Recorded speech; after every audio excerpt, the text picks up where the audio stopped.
Hello,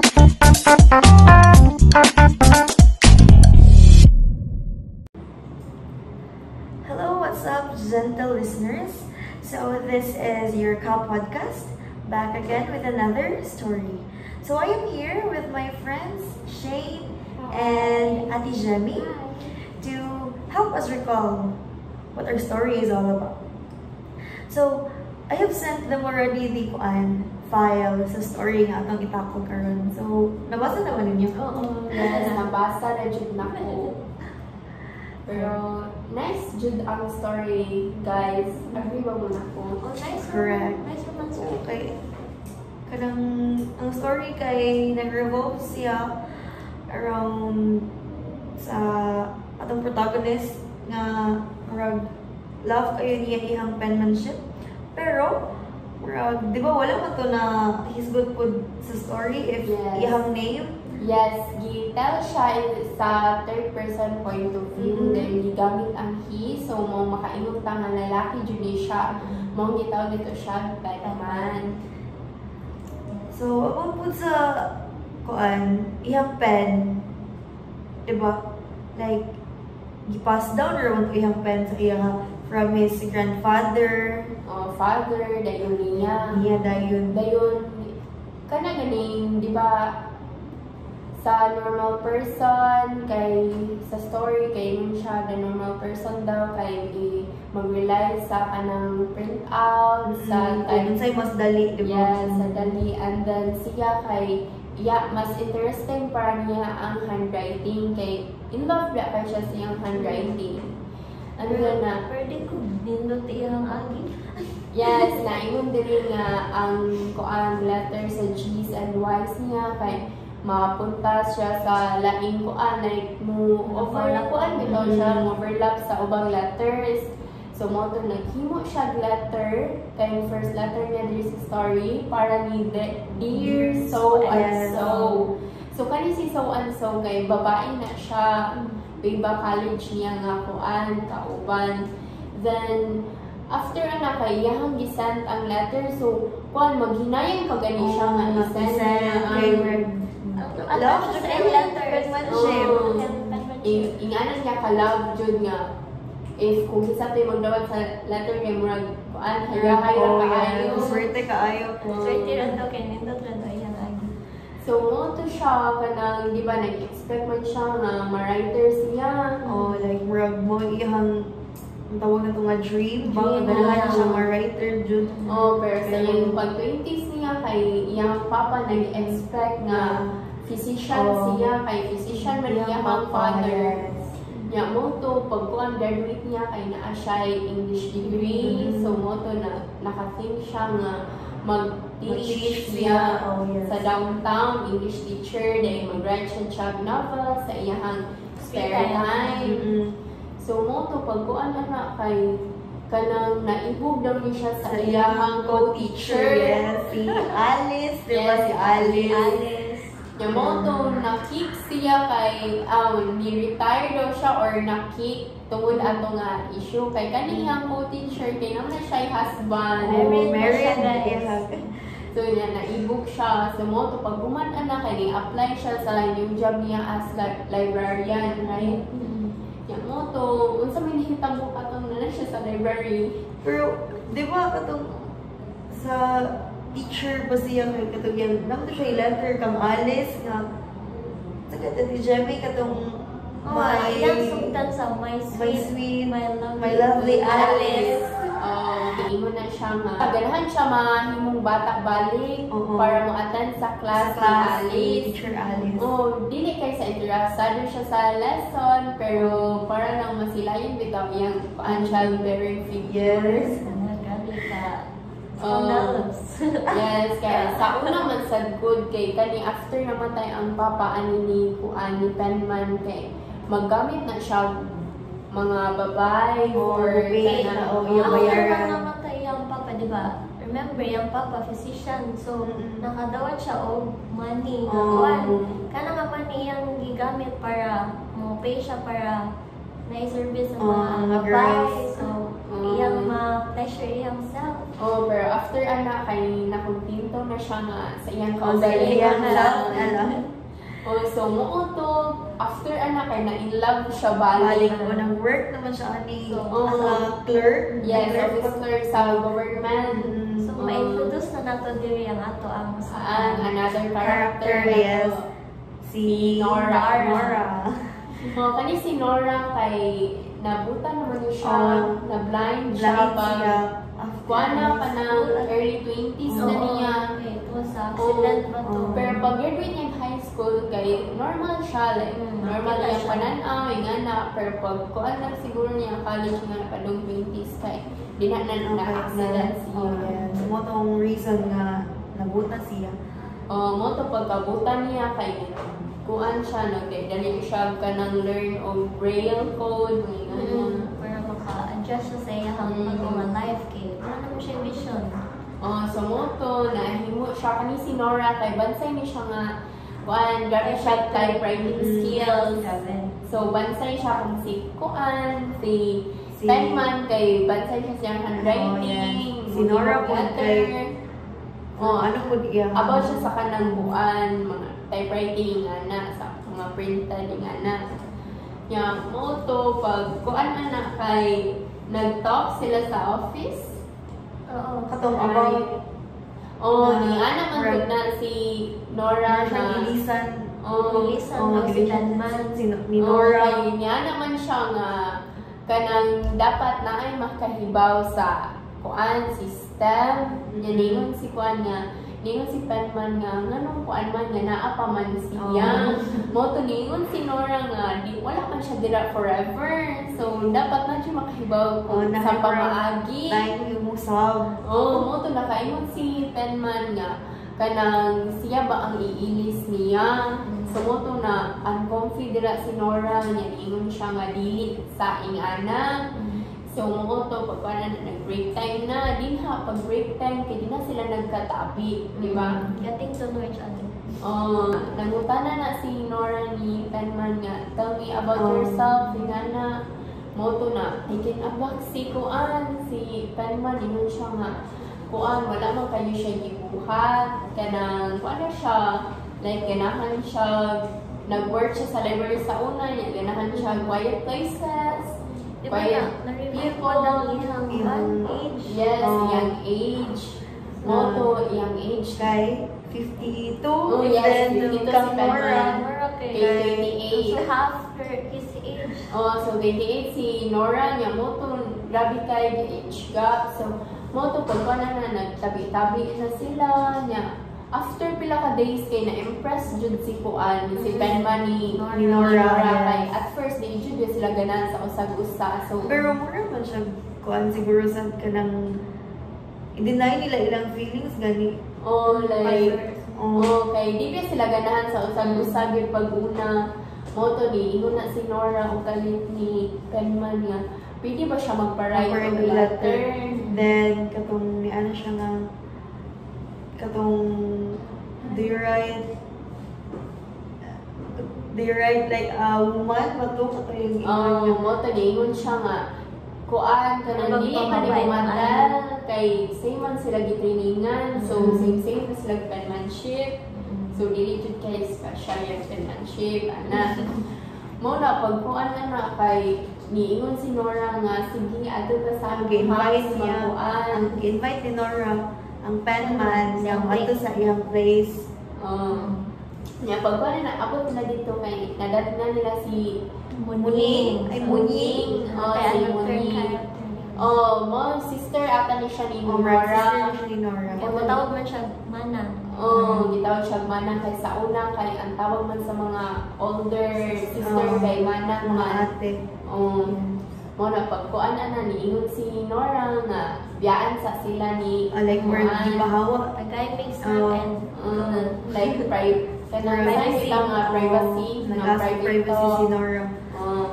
Muna pagkuan na niingon si Nora ni kuan ni Penman nga isuwat na kuan itabi ayaw nagdaghang mga sana. Nisugot ra po si Penman. Nisugot ra siya niya mo to. Oh, mo to pagkuan ana kay nagsuwat na siya nya. Naman na sa letter kay gisulti jud na ni Nora tanan nahitabo ato ni adto siya Hong Kong, yes, very detailed. Oh, kinsa ihang kuyog, unsay mga nahitabo, yes. Mo to niingon siya. Ano mo to na yung part nga nangutana siya question nga ingon si Penman nga kisa yung gipangutana si Mark ba or ako pero By the way, si Mark di ay.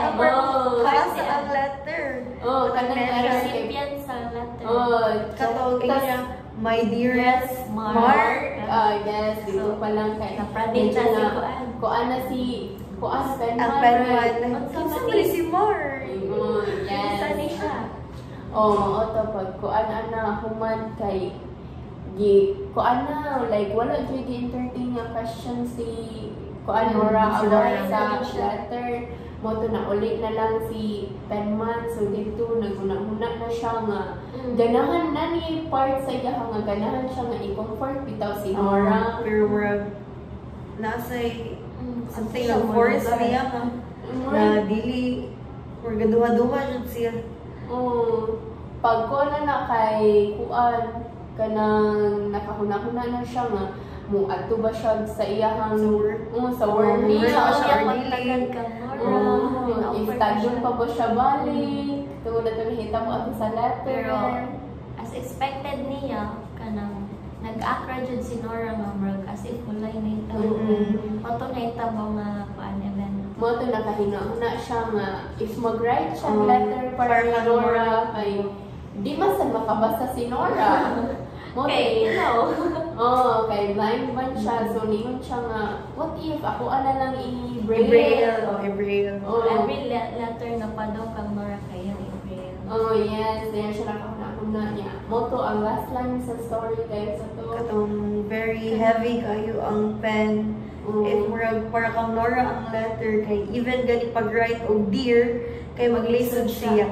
Like, pero di ba ba siya if tagdon ba siya dear? pwede ba like passion man niya ang writing pero Pero when it comes to pagdating Nora Nora, kay maglisod siya So, sa Diyos. kay iya ang i-address sa uban kay Sarah kay niya my dear sweet my sweet and my lovely Alice pero kang Nora kay ilahi di nga siya na-reluctant, naggaduha siya unsa niya pag-address, if bagay ba Kainong tanong nga, challenge yun si Nora sa iyang kuan.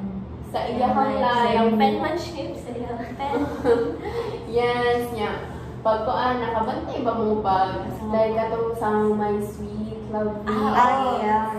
Balik na dito sa pen. Sa kuan sa letter niya kang Itong Teacher Alice, Teacher Alice. katong ano to my sweet, my lovely Alice. Nga yung nakuan. Kaya siya gikuan Katulingan niya siya over nga. katong childbearing Figure. figure. So, it means ka na, di ba niyon siya, dili siya ganahan Sa sa, subject, but katong sa to Avogadro's number.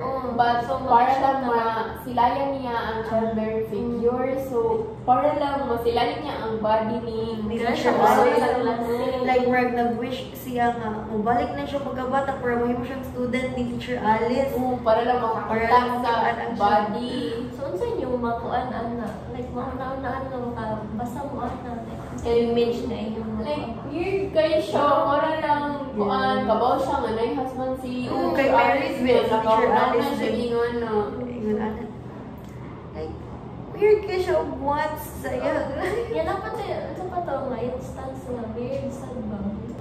Related po siya sa kanang kuan about anang Like, bitaw ka ng kabantay mo nga niingon si Nora nga pag una nilang kuan katong chit-chat nila pag break time ningon siya nga katong ni adto na sila Hong Kong gida siya siyang parents sa wala na siya nahinumduman. Yes, murag kanang wala siya nahibong nga katong siya ang istorya ni Nora about sa Hong Kong nga murag travel Hong Kong trip ni Nora ay murag detail kay siya niya ingon siya nga dito ra iyang maoral nga nangadto sila wala siya na remember pero pag abot sa katong letter nga nagpasuot siya letter kang Mark kay detailed kaayo iyang ma-describe sa iyang so trip sa murag Hong na Kong. like na murag gigamit niya si kuan. Murag Benman.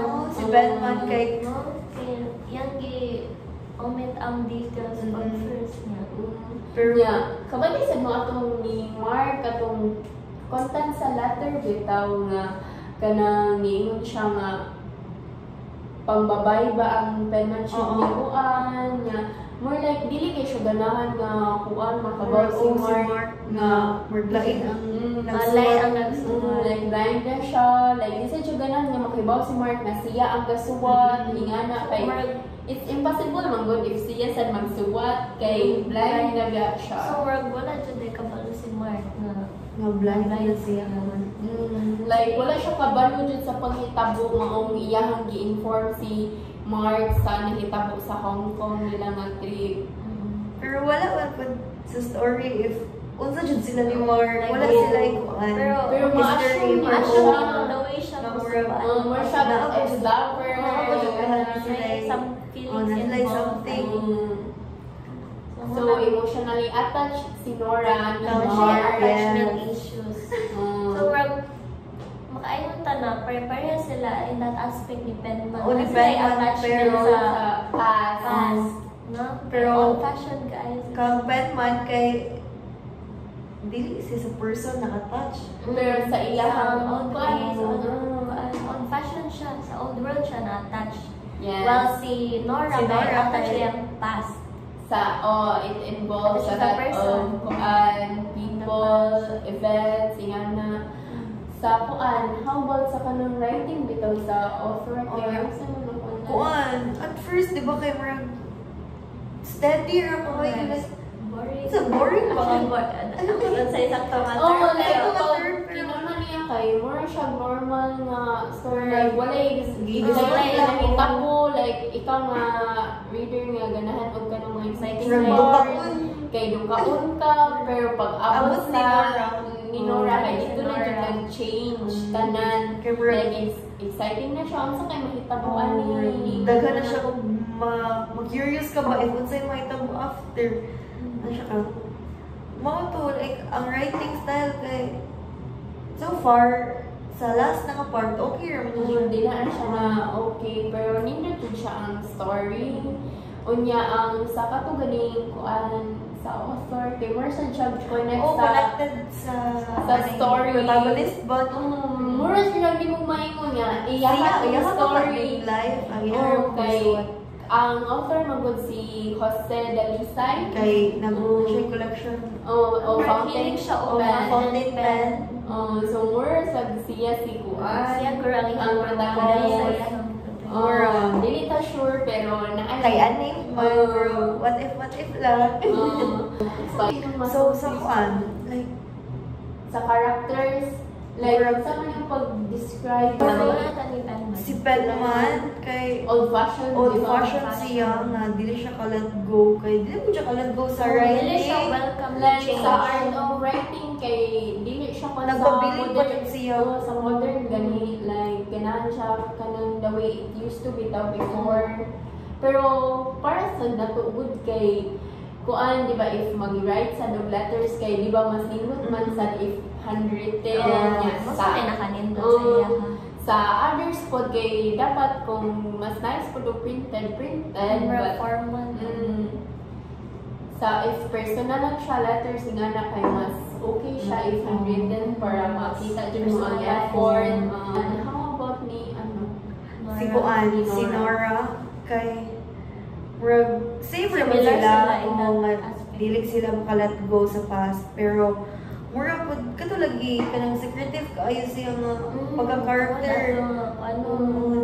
Mura sa siya nag-lie sa siya kausa ni kuan ni Penman katong about wala na siya nakahinumdum anak niya pag letter kay dito na display na niya tanang nahitabo. So, hidden agenda ba? Unya, di sa siya ganahan to entertain ng questions about ato if na pangutana kay siguro fresh pa para niya ang mangitabo bitaw ang accident kay sakit sa siguro sa iyahang part ngano ingato. Pero at first, siguro wala siya saling pa dyan ba? So, mauna. Kay new Pero, pa like, sa kaila. di ba, if wala siya salig, then i-invite niya sa iyang place. Alright, nakamakay na Or dyan ka like, nga. giyos na dyan niya. Giyos Kaya dyan di ba niya. sa katong getting to know each other, pud nila kay more nakuan man sa depend man na wala iyang ganahan sa life. Like, nag-combine naman sa sila, so medyo grab na lang sila Grabe sa yung opportunity. take advantage. Take advantage. Ng situation. So, mo to siyang Then, na-observe na. how about ang atong kuan ani kanang interpretation of this story? So, what's our interpretation man of this story? Like, why man ganung penmanship ang title? penmanship kay basta siguro sa iyang Sa iyang pag-love niya sa art of writing, sa episode dan sa story. like, mausay bridge nila, mas nagka- na Nora, mas na, bitaw ka na complicated ang ilang love story tungkol sa siyang penmanship. Yeah. Mo open na challenge sa story yung penmanship kay at the end kay naglisod na siya. Naglisod na siya sa what So, ato kay kuan si Nora kay 9 something bitaw niya nga murag nagpa-heavy sa iyang kuan. Kay kuan if katong sa akong alis gud kay dali Dali siya ra siya sa kuan. nakahimuog ka ng mga endearment, tingana pero Sa kang Nora, even ang dear. na siya. Dear So, Nora. with all that came nakabantay mo nga daghang kay changes. Yes. No, kay ang pagsuwat. So, yun ako mo sad na ang message sa ato ang Sa story. na about sa change Kanang sa ano mo siya pag-adapt, kung saan mo siya pagtanggap, kung saan mo siya pag-apply sa positive or negative ang sa mo pag-adjust sa kanang una man good kay diba makabantay ka nga into old jud siya yung pag-abot ni Nora kay na-change tanan nya.